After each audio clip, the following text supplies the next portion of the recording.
Hey everyone, welcome back.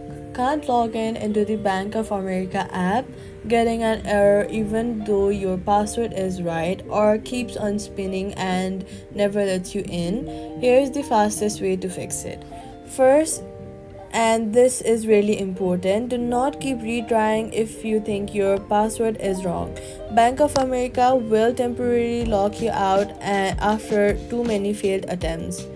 Instead, click on the Forgot User or Password right on the login screen. This takes you through View a Bank of America secure recovery flow where they'll verify you by sending a code to your phone number or email on file. Enter that code and you can reset your password safely. Now you know your password is 100% correct but the login still fails. Then try turning off your Wi-Fi and log in using just your mobile data.